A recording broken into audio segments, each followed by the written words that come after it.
kembali lagi di channel Family Friendly sama lingkungan yang ada di dunia. Yeay.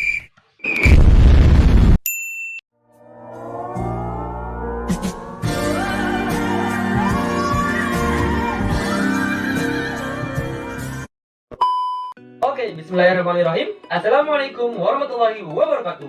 Selamat pagi, selamat siang, selamat sore, selamat malam untuk teman-teman yang menonton di waktu yang berbeda-beda.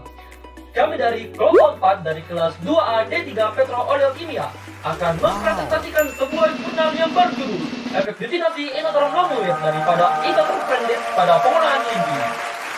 Adapun jangan lupa di like, subscribe, and comment. Di bawah ya guys.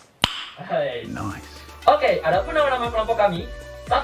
Putri Aulia Nurrahma dengan NIM 206140004. Lalu ada dengan saya sendiri, Alexander Kiflahisin dengan NIM 206140008. Lalu ada Dedeh Imelda Wardani dengan NIM 206140012. Lalu ada Irman Jarwati dengan NIM 206140018. Lalu ada Natasha Adita Nilam Cahya dengan NIM 206140012. Lalu ada Fadis Fadila dengan 206140027. Lalu yang terakhir ada Michael Ardika Priyandana dengan NIM 206140029. Adapun subbab yang kami bahas terdapat 4 subbab. 1. Pendahuluan. 2. Ada metode penelitian. 3. Hasil dan pembahasan. 4. Simpulan dan saran. Next. Baik, kita masuk ke pendahuluan. Yang pertama, latar belakang. Leachate adalah air limbah yang dihasilkan oleh reaksi biokimia yang terdapat di dalam limbah simpan di tempat pembuangan sanitasi. Prosesnya terjadi saat sampah mengalami fisik, kimia, dan dekomposisi biologis di bawah aerobik dan kondisi anaerobik.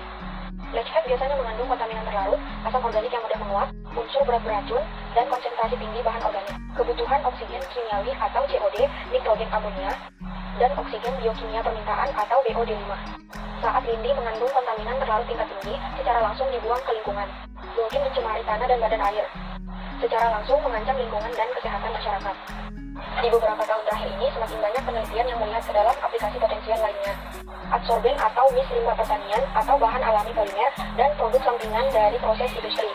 Untuk mencapai pengolahan lindi yang sesuai atau pendekatan secara alternatif untuk media konvensional untuk pengobatan polutan yang ada pada air limbah. Misalnya pasir kerikil dan tanah gambut yang telah dieksplorasi. Sebagai kemungkinan perawatan dapur pada air limbah. Limbah buah juga telah dianalisis sebagai penghilang logam berat dalam air limbah. Dan penerapan tanaman tertentu telah didalilkan penghilang logam berat dari spesifik tanah yang telah terkontaminasi.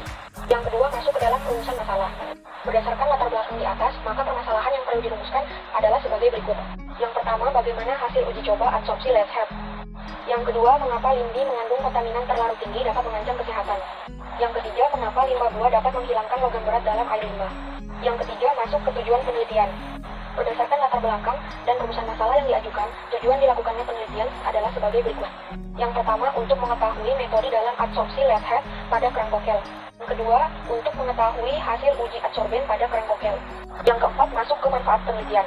Hasil penelitian ini dapat bermanfaat dan memberikan informasi untuk bidang lingkungan, pendidikan, dan memanfaatkan limbah, dan juga mengetahui tentang metode adsorben leachate yang baik, dan mengetahui hasil coba adsorben pada kerang kokel.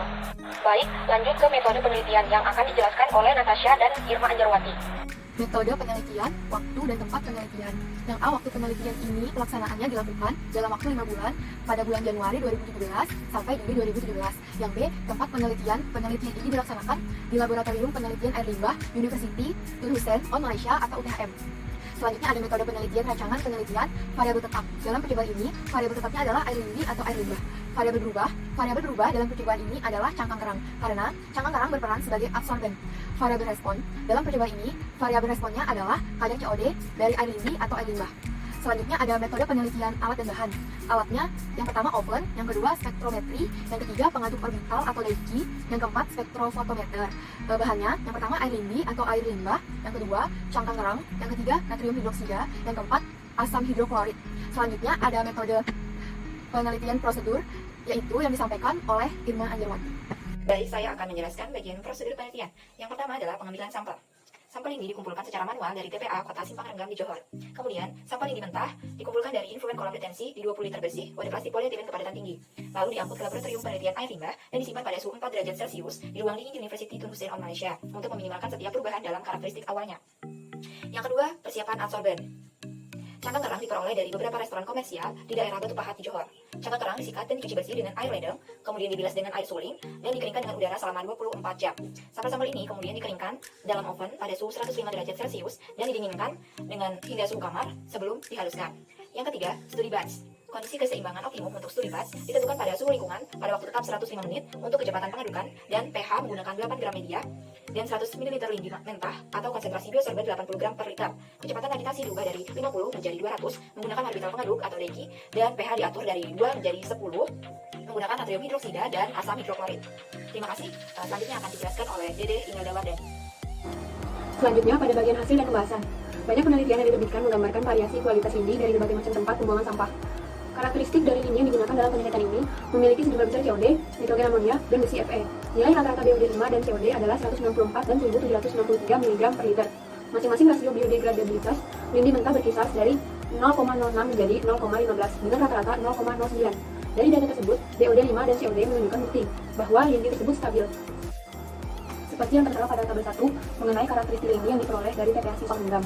Penelitian sebelumnya telah menunjukkan bahwa pH lindi yang distabilkan adalah lebih dari 7,5. Jumlah dari Fe berada di luar nilai yang direkomendasikan dari standar lindi di Malaysia, sebagaimana yang tertera pada tabel tersebut. Selanjutnya, pengaruh kecepatan kocokan. Pada gambar tersebut mengilustrasikan persentase penghapusan COD pada sampel setelah dikocok dalam pengocok orbital. Penghapusan optimal untuk COD oleh absorben terjadi pada 150 rpm. Perilaku absorpsi ini mungkin disebabkan oleh fakta bahwa energi kinetik awal dari absorben adalah molekul lindi meningkat bersamaan dengan kecepatan kocokan yang meningkat. Karenanya jumlah absorbat meningkat hingga mencapai keadaan setimbang. Setelah mencapai kesetimbangan, absorpsi berkurang bahkan dengan peningkatan kecepatan gemetar. Demikianlah kondisi setelahnya. Kesetimbangan tersebut disebabkan oleh hal yang ekstrim energi kinetik tinggi dari molekul dan absorben partikel yang membatasi interaksinya dengan masing-masing lainnya. Oleh karena itu, 150 rpm dipilih untuk penelitian selanjutnya. Penjelasan berikutnya akan dilanjutkan oleh Michael Andika. Baik, terima kasih. Saya akan lanjutkan tentang pH optimal. Seperti yang kita di slide, gambar kedua atau grafik kedua ini menunjukkan tingkat persentase peningkatan dan penurunan dalam sampel. Setelah pH kita atur dari pH 2 hingga pH 10 dan pada kecepatan 150 rpm atau kecepatan pengadukan kocokan. Bertahap peningkatan terlihat dalam tabel, dalam grafik. Penyerapan oleh absorben itu terjadi peningkatan hingga pH 5,5 atau 53% dan serapan mulai menurun di pH 6 hingga 10. Kemudian penghilangan COD pada pH 2, 3, 4, 5, 6, 7, 8, 9, 10. Ketika pH meningkat itu dalam lautan angka ionnya yang bermuatan negatif juga ikut meningkat, sedangkan angka ion yang bermuatan positif itu menurun. Dengan demikian menghasilkan tarikan elektrostatis antara partikel di muatan. Proses penyerapan meningkat sampai mencapai kesetimbangan. Penurunan penyerapan dengan peningkatan pH dari 6 hingga 10 mungkin disebabkan oleh disosiasi yang terjadi pada padatan ke batas cair karena asam dan basa interaksi. Kondisi pH optimal untuk pengulangan COD pada pH 5,5. Baik, selanjutnya adalah dosis optimal. Pengaruh dosis absorben pada absorpsi dievaluasi dengan kecepatan agitasi atau pengocokan atau pengadukan 150 rpm dengan pH 5,5 dan massa absorben itu kita atur mulai dari 8 gram per liter hingga 64 gram per liter. Dari amal persentase atau grafik dapat dilihat penghapusan itu mulai meningkat seiring dengan peningkatan dalam dosis absorben yang diberikan sampai mencapai titik optimal massa yaitu 35 gram atau 55%. Kemudian persentase penghapusan mulai bergerak menurun dengan kenaikan lebih lanjut dari dosis absorben yang diberikan. Perilaku ini bisa dijelaskan mengingat ketika jumlah absorben meningkat, jumlah situs absorpsi yang tersedia meningkat sampai massa optimal tercapai. Peningkatan absorben lebih lanjut dan lanjut dosis dapat menyebabkan agregasi dan dapat menurunkan kemungkinan molekul menghubungi semua situs absorpsi yang tersedia. Baik, selanjutnya dan terakhir yaitu kesetimbangan absorpsi. Kesetimbangan absorpsi biasanya dibentuk isotherm absorpsi atau konstan suhu dengan jumlah yang terserap dan massa dalam fluida limbah yang ditempatkan pada sumbu Y dan X masing-masing. Studi isotherm menjelaskan proses absorpsi dan interaksi antara permukaan absorben dan asorbat. Langmuir dan persamaan isotherm Friedrich telah banyak digunakan untuk pemodelan kesetimbangan absorpsi sistem. Selanjutnya, kesimpulan dan saran yang dijelaskan oleh Saudara Badai. Berikutnya adalah kesimpulan dan saran. Yang pertama, kesimpulan. Dapat dilihat pada tabel berikut yang berisi data dari parameter model isotherm absorpsi, Langmuir, dan Freundlich untuk COD pada cangkang kerang. Selanjutnya adalah gambar isotherm Langmuir dan isotherm Freundlich. Seperti yang terlihat bahwa grafik isotherm Langmuir memiliki nilai R kuadrat lebih besar daripada grafik isotherm Freundlich, sehingga kita dapat menyimpulkan bahwa isotherm Langmuir lebih efektif dibandingkan isotherm Freundlich. Penelitian lebih lanjut juga sedang berlangsung di UTHM untuk menentukan faktor lain yang dapat mempengaruhi studi lapangan. Selanjutnya saran. Saran penelitian ini adalah praktikan harus lebih teliti lagi dalam melakukan penelitian, agar hasil yang didapatkan akurat dan praktikan harus selalu mengutamakan keselamatan kerja dalam melakukan percobaan. Sekian presentasi dari kelompok kami. Bila ada salah kata mohon dimaafkan. Saya undur diri. Wassalamualaikum warahmatullahi wabarakatuh.